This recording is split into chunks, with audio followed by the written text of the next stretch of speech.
بس رمضان کی سب سے بڑی تیاری کیا ہے کہ اپنے دلوں کو صاف کر لو پہلے سے، کہ جس دل میں نفرت ہو، بغض ہو، کسی کے لیے غصہ ہو، کسی کے لیے کیا کیا جذبے ہوں، دل صاف کرنا۔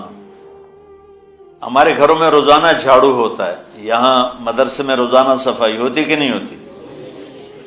کیونکہ دنیا کی اصل گندگی ہے تو جھاڑو ہاتھ سے نہیں چھوٹ سکتا۔ حرم شریف میں دیکھا کیسے چاروں طرف خدام پھر رہے ہوتے ہیں برش لے کر، تو دل پہ غبار ایسے آتا ہے جیسے صحن میں غبار آتا ہے، دل پہ گندگی ایسے آتی ہے جیسے صحن میں آتی ہے۔ تو ہم نے نظام بنایا ہوا ہے، لوگ وہ کر رہے ہیں، وہ روزانہ جھاڑو دیتے ہیں۔ تمہارا دل ایک آنگن ہے، ایک صحن ہے، اس میں بغض، نفرت، حسد، پتہ نہیں کیا کیا گندگیاں آئیں گی اور آتی رہیں گی۔ بچوں ایک کام کرو، جھاڑو پکڑ لو، صاف کرو۔ یا اللہ معاملہ تجھ سے کرنا ہے، لوگوں سے نہیں۔ کسی نے برا کہا، کسی نے غیبت کی، کسی نے گالی دی، کسی نے دھکا دیا، کسی نے حق مارا، کسی نے کچھ کیا، یا اللہ تیرے سپرد میں نے اپنے دل کو سب سے صاف کیا، میں نے اپنے دل کو سب سے صاف کیا۔ یہ اتنی بڑی عبادت ہے کہ بڑے بڑے نفلوں والے، تہجد والے، حج عمرے روزے والے تمہیں نہیں پکڑ سکیں گے، کیونکہ اس کا کرنے والا دنیا میں کوئی نہیں۔ نفل پڑھنے والے تو بے شمار ہیں، عمرے کرنے والے بے شمار ہیں، علماء بے شمار ہیں، حاجی بے شمار ہیں، سخاوت کرنے والے بے شمار ہیں، لیکن اس ٹکڑے کو صاف کرنے والا لاکھوں میں ایک بھی نہیں۔ مشکل کام ہے، آپ یہ سیکھ لیں، صاف کرو، صاف کرو، صاف کرو۔ یہ رمضان کی سب سے بڑی تیاری اور علم کو حاصل کرنے کی سب سے بڑی چابی ہے کہ اپنے دل کو کھلا کر لو۔ کوئی چیز خالی ہوگی تو کچھ آئے گا۔ جس دل میں بغض بھرا ہو، نفرت بھری ہو، حسد بھرا ہو، کینہ بھرا ہو، اس میں خاک آئے گا، اس میں تو علم کی ایک کرن بھی نہیں آئے گی۔ اس زبان سے چاہے جتنے مرضی موتی بکھیرے، دل اس کا اندھا ہوگا۔ لا تعمل ابصار ولكن تعمل القلوب التي في الصدور۔ یہ آنکھوں سے اندھے نہیں، دل سے اندھے ہیں۔ تو بچوں اپنے دل کو صاف کرنا سیکھو۔ وہ کتنی مشہور حدیث ہے، آپ نے کہا اس دروازے سے ایک جنتی آ رہا ہے، تو ایک انصاری صحابی داخل ہوئے، جوتا ہاتھ میں، داڑھی میں وضو کا پانی۔ اگلے دن اس دروازے سے ایک جنتی آ رہا ہے، تو ایک صحابی آئے، ہاتھ میں جوتا، داڑھی میں وضو کا پانی۔ وہی صحابی اگلے دن اس دروازے سے ایک جنتی آ رہا ہے، تو وہی صحابی 3 دن جنت کی بشارت لی۔ اس صحابہ کی جماعت میں ایک شخص ہیں جن کا نام ہے عبداللہ بن عمرو بن عاص۔ ان سے بڑا عبادت گزار صحابہ میں کوئی نہیں تھا، نہ سابقین میں، نہ متاخرین میں، نہ پہلوں میں، نہ بعد والوں میں۔ ان کی عبادت کیا تھی؟ ساری رات جاگنا، سارے دن کا روزہ، اور ایک ختم قرآن صبح سے شام۔ اتنی اللہ نے طاقت دی تھی۔ پھر وہ غلوب والی بات آ گئی، ایکسٹریم ہونے والی بات آ گئی۔ ان کی شادی والی رات حجلہ عروسی میں داخل ہو رہے ہیں، دلہن کے کمرے میں داخل ہو رہے ہیں، اور مصلی بچھا کے اللہ اکبر، اور دیر نفل تے نفل، دیر نفل تے نفل۔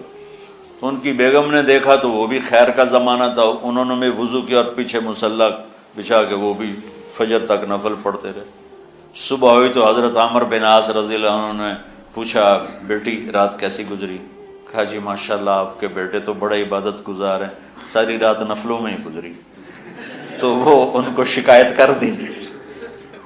حضرت عمرو بن عاص کو اتنا غصہ چڑھا، وہ بیٹے کو تو کچھ نہیں کہا، کتنی حکمت کی بات ہے، سیدھے گئے اللہ کے نبی کے پاس، یا رسول اللہ یہ عبداللہ دیکھیں کیسا نادان ہے، اس کی شادی کی ساری رات نفل پڑھتا رہا۔ تو آپ کہتے ہیں ماشاء اللہ کتنی بڑی بات ہے، نفلوں میں گزر گئی، رات بھی نفلوں میں گزر گئی۔ تو آپ نے حضرت عبداللہ بن عمر کو بلا کے ڈانٹا کہ تو نے مہینے میں 3 دن روزے رکھنے ہیں، بس اس سے زیادہ نہیں رکھنے، اور ہفتے میں 1 قرآن ختم کرنا ہے۔ کہا یا رسول اللہ میرے اندر طاقت زیادہ ہے۔ پھر اچھا 15 دن روزے رکھنے، کہ نہیں میرے اندر طاقت زیادہ ہے۔ آپ اس کو تھوڑا تھوڑا کر کے گھٹاتے رہے، اور وہ ہر دفعہ نہیں یا رسول اللہ میرے اندر طاقت زیادہ ہے۔ تو آخر میں آپ نے کہا اچھا چلو 100 میں داؤدی پہ آ جاؤ، 1 دن روزہ رکھو، 1 دن افطار کرو، اور 3 دن سے پہلے قرآن ختم نہیں کرنا۔ تو آپ نے اس کو پیچھے کیا۔ یہ بیٹھے تھے اس محفل میں، ان کے دل میں آیا کیا یہ بزرگ مجھ سے زیادہ عبادت کرتے؟ رات میں ساری جاگتا ہوں، دن روزہ رکھتا ہوں، 1 ختم کرتا ہوں، تو جنت کی بشارت تو مجھے ملنی چاہیے تھی، ان کو کیسے مل رہی؟ یہ کسی کتاب میں نہیں لکھا کہ یہ ان کا جذبہ تھا، لیکن جو کہ میں ان کی سیرت کو جانتا ہوں تو مجھے خیال آتا ہے کہ ان کی نفسیات میں یہ بات آئی ہوگی، چونکہ صرف انہی کو خیال آیا کہ میں جا کے دیکھتا ہوں کہ یہ بزرگ کیا کرتے ہیں۔ تو ان کے پاس پہنچ گئے، چاچا ذرا، وہ ادھیڑ عمر تھے، چاچا وہ میرے ابا تھوڑے ناراض ہیں، تو کچھ دن آپ کے پاس گزارنا کا، بیٹا بسم اللہ آ جاؤ۔ اب رات ہوتے ہی عشاء کی نماز پڑھ کے انہوں نے جلدی سے چادر اوپر لی اور یوں سراغ کر کے ان چاچے کو دیکھنے لگے ایسے کر کہ اب یہ کیا ساری رات سجدہ کرے گا، اور ساری رات روتے روتے روتے روتے مصلی گیلا ہو جائے گا، یا ساری رات رکوع کرے گا، ساری رات قیام کرے گا، ساری رات قرآن پڑھے گا، اس تصور سے یوں دیکھ رہے۔ اور وہ بزرگ صحابی تشریف لائے، سرانے پہ سر رکھا، اللہم بسمک اموت و احیا، ہو گئے۔ اب یہ دیکھ رہے ہیں ابھی اٹھیں گے، ابھی اٹھیں گے، ابھی اٹھیں گے، اٹھے نہیں، فجر کی اذان پہ اٹھے۔ اب یہ تو حیران پریشان ہو گئے کہ یہ کیا ہو؟ اس زمانے میں تو منافق تہجد نہیں چھوڑتے تھے ڈر کے مارے کہ پتہ نہ چل جائے ہمارے کفر کا، تو یہ چاچا جنت بھی لے گیا تو ستا بھی پیا کہ چلو کل دیکھوں گا۔ اگلی رات پھر چادر سر پہ کر کے اور یوں سوراخ کر کے لیٹے ہوئے اور دیکھ رہے۔ چاچا پھر تشریف لے اور سرانے پہ سر رکھا، اللہم بسمک اموت و احیا، ہو گئے۔ فجر کی اذان پہ اٹھے، یہ اور پریشان ہو گئے کہ میرا نبی کا فرمان تو سچا ہے، اس میں تو شک بھی کفر ہے، لیکن عمل کیا ہے جس پر اس کو جنت کی بشارت ملی؟ 2 رکعت نفل بھی نہیں۔ اور آج کے دور میں تم میں سے ماشاءاللہ اکثر بچے تہجد پڑھتے ہیں کہ 1 رات اور دیکھوں گا، تیسری رات اللہم بسمک اموت و احیا، ہو گئی ساری رات۔ تو تیسری رات پھٹ پڑے عبداللہ بن عمر، کہنے لگے چاچا میری ابا سے کوئی لڑائی نہیں تھی، 3 دن میں تیرے بارے میں سنتا رہا، جنتی جنتی جنتی۔ میں دیکھنے آیا تھا کہ آپ کیا کرتے ہیں، آپ تو کچھ بھی نہیں کرتے ہو، ساری رات سوتے رہتے ہو، اب کیا کرتے ہو؟ میں نے کہا بیٹا یہی ہے جو تم نے دیکھا ہے۔ اب ان کو سمجھ میں نہیں آ رہا کہ یہ جوڑ کیسے بٹھاؤں، ادھر جنت کی بشارت، ادھر ساری رات خراٹے، اب یہ اس میں جوڑ کیسے بٹھاؤں، کیونکہ نبی کی بات تو غلط ہو نہیں سکتی۔ تو اب وہ ایسے بڑے بے دل سے ہو کر واپس مڑے، پتہ نہیں کی چکر ہوئے گی کوئی گل۔ جب وہ دروازے تک پہنچے تو کہنے لگے بیٹا ادھر آنا، واپس آ گئے۔ کہا میں تمہیں اصل راز کی بات بتاتا ہوں۔ کہ کیا ہے کیا ہے؟ تو یہاں ہاتھ رکھا، کہا یہ جو دل ہے نا، اس میں کسی انسان کی نفرت نہیں۔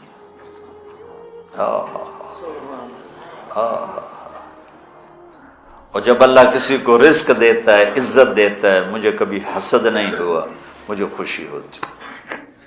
تو عبداللہ بن عمر نے کہنا تھا ہاں یہ بات ہے، نہیں، انہوں نے کہا ہاذا ہوا، اچھل کے کہنے لگے ہاذا ہوا، ہاں ہاں ہاں ہاں یہی ہے یہی ہے یہی ہے۔ پھر کہنے کہ چاچا پر یہ میرے بس کا نہیں ہے، کون کرے گا یہ؟ اتنے بڑے آدمی ہو کر کہہ رہے ہیں کہ یہ میرے بس کا نہیں۔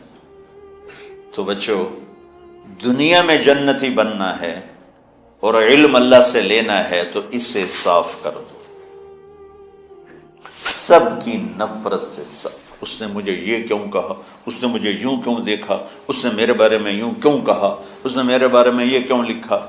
جس کی تعریف ہوتی میری کتنی برائی ہوتی، صرف تعریف تو نہیں ہوتی، بھرا پڑا سوشل میڈیا مجھے گالیاں دیں۔ اللہ کے فضل سے میرے دل میں ایک ذرے کے برابر کبھی کوئی منفی جذبہ نہیں آیا، آئے تو میں دھو کے صاف کر دیتا ہوں۔ یا اللہ میں نے اپنے دل کو صاف کیا، میرا معاملہ تیرے ساتھ ہے، کسی کے ساتھ نہیں۔ یہی آپ رمضان کی سب سے بڑی تیاری، علم کے حاصل کرنے کا سب سے بڑا ہتھیار آپ کو یہ نہیں ہے کہ تمہیں کتابیں یاد ہو جائیں، تمہیں اشعار یاد ہو جائیں۔ تو ساری امت سے کہتا ہوں رمضان کا استقبال کرو، دلوں کو صاف کر کے، نفرتوں کو مٹا کے، مذہبی نفرت، دنیاوی نفرت، رشتوں کی نفرت، بول چال کی نفرت، سیاست کی نفرت، لین دین کی نفرت، ان سب سے اپنے دل کو صاف کرو تاکہ رمضان میں اللہ نے علم اتارا، اللہ تعالیٰ آپ کو علم عطا فرمائے، اور باقی لوگ جو عام دنیا میں زندگی گزار رہے ہیں ان کے دلوں میں اللہ رمضان کا نور اتارے اور ہدایت کا نور اتارے۔ یہ سب سے بڑی تیاری ہے اس کی۔ اور کسی سے گلہ ہے، غصہ ہے، ناراضگی ہے، کسی سے بولتے نہیں ہو، ابھی سے شعبان آ چکا ہے، آپ شعبان سے رمضان کی تیاری شروع فرما دیتے تھے۔ تو اس کی تیاری کیا ہے؟ وہ دلوں کو صاف کرو، معاف کرو، معافی مانگو، تمہارا قصور نہیں پھر بھی معافی مانگ لو، دلوں کو صاف کرو، اور اللہ سے سخاوت مانگو کہ اللہ کو سخی بھی پسند ہے اور صاف دل والا بھی پسند ہے۔